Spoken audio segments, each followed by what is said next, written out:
The Ferrari SF-25 single-seater, which began the 2025 Formula One season with an official winter preseason testing session last week at the Bahrain circuit, left fans somewhat disappointed. The three-day session in Sakhir did show some technical progress, but not as much as was anticipated or hoped for ahead of a season with high expectations for the team led by Frederic Vasseur. The reasons behind this lack of performance remain unclear for now, but hypotheses and clues point to more concrete conclusions. One such hypothesis could be linked to Loic Serra's intention to push the Ferrari SF-25 car to its limits during the testing session in Bahrain.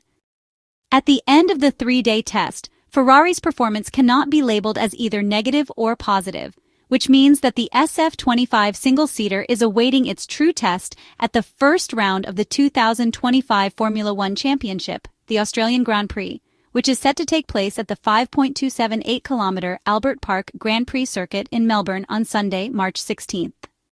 Questions arose during the tests as the SF-25 displayed inconsistent dynamic behavior, fluctuating between understeer, oversteer, and neutral balance. However, one element remained relatively stable: the car's rear-end behavior. This rear end, supported by an improved pull rod suspension, became the focus of extensive analysis by Ferrari's technicians and engineers. A comparative study was conducted in order to understand how it integrated with the front suspension, which was revolutionized by switching to a pull rod configuration. Under Loic Serra's guidance, the Maranello team explored the full range of possible adjustments to better understand tire behavior and response. The verdict on the front suspension remains unknown, but onboard footage at the 5.412-kilometer Bahrain International Circuit in Sakhir and steering inputs suggest that the SF-25 has a strong front end. The car enters corners well and maintains its line once it reaches the apex.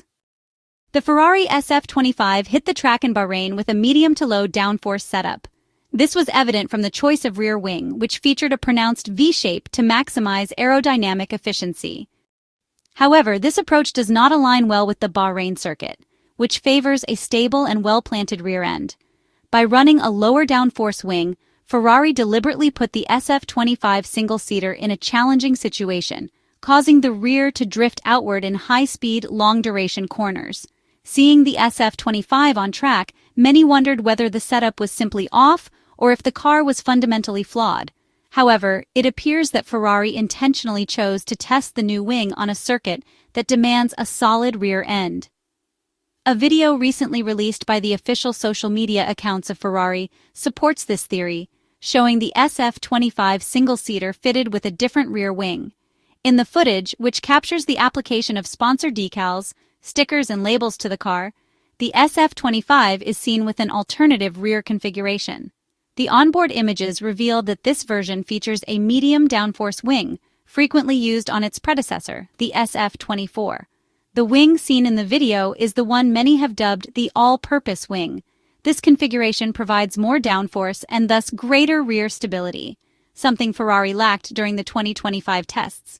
It seems that the Maranello technicians and engineers intentionally ran with a lower downforce setup to better understand the car ahead of the Melbourne Grand Prix, which will require a similar rear wing configuration.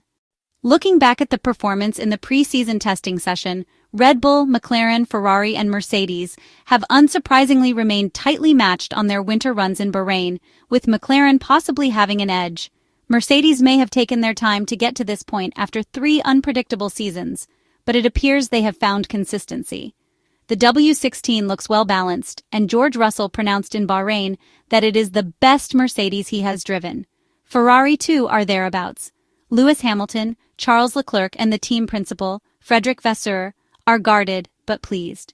The SF-25 has been decent overall, at times even solid, looking strong on corner turn-in, and the car has improved each day.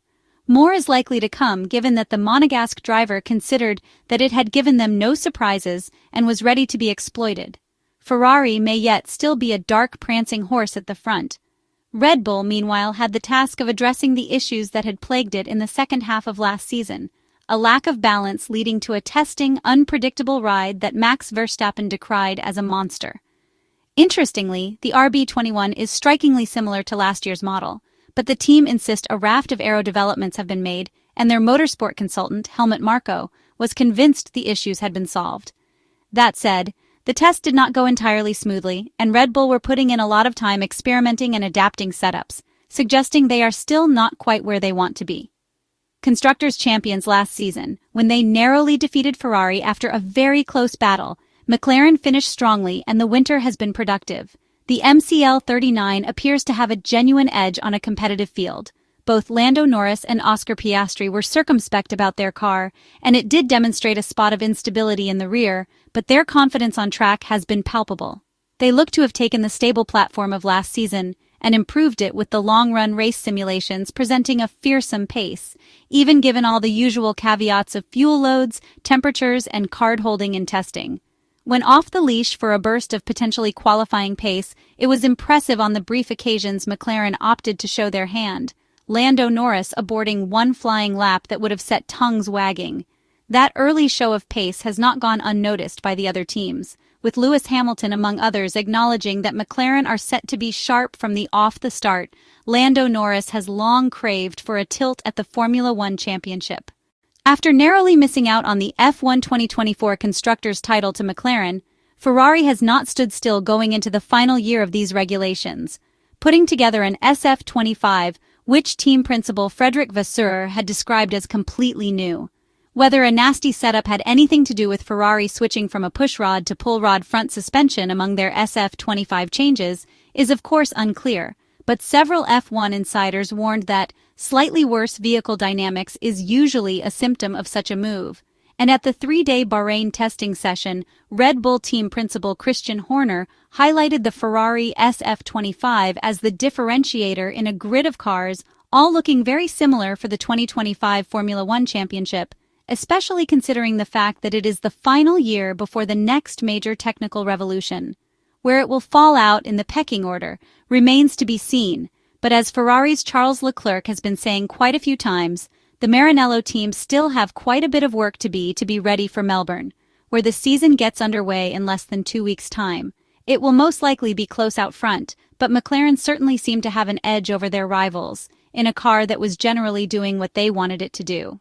Of the drivers, it looked like Lando Norris had the better run of things, and he starts as favorite for the opener, the Australian Grand Prix, which is scheduled to take place at the 5.278-kilometer Albert Park Grand Prix circuit in Melbourne on Sunday, March 16th.